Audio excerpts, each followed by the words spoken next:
একের পর এক বিক্ষোভে উত্তাল ভারতের রাজধানী নয়াদিল্লি। মোদি সরকারের বিরুদ্ধে ক্ষোভ যেন থামছেই না।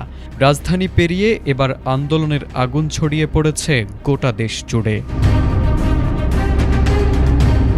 মেডিকেল ভর্তি পরীক্ষার প্রশ্নপত্র ফাঁসের অভিযোগ এবং আন্দোলনরত শিক্ষার্থীদের উপর পুলিশের কঠোর আচরণের প্রতিবাদে শুক্রবার দেশব্যাপী বিক্ষোভ কর্মসূচির ঘোষণা দিয়েছে ককরোচ জনতা পার্টি।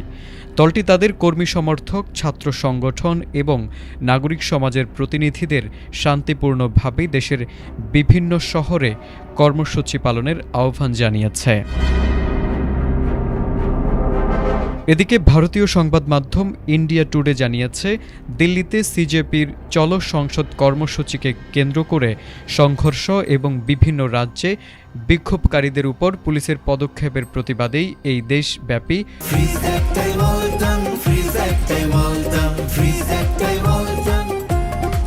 আন্দোলনের ডাক দেওয়া হয়েছে।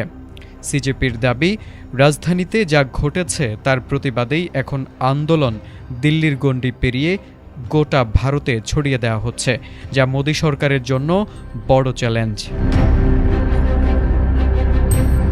গত ২০ জুন দিল্লির যন্তর মন্তরে মেডিকেল ভর্তি পরীক্ষার প্রশ্নপত্র ফাঁসের অভিযোগকে কেন্দ্র করে এই আন্দোলনের সূচনা হয়। বিক্ষোভকারীরা কেন্দ্রীয় শিক্ষামন্ত্রী ধর্মেন্দ্র প্রধানের পদত্যাগ এবং ঘটনার পূর্ণাঙ্গ তদন্ত ও জবাবদিহি দাবি করেন। পরে আন্দোলনরত শিক্ষার্থীদের প্রতি সংহতি জানিয়ে অ্যাক্টিভিস্ট সোনম ওয়াংচুক অনশন শুরু করলে আন্দোলন আরও বড় আকার ধারণ করে। এখন দেশব্যাপী ঘোষিত এই কর্মসূচি পরিস্থিতিকে কোন দিকে নিয়ে যায় সেই দিকেই নজর সবার।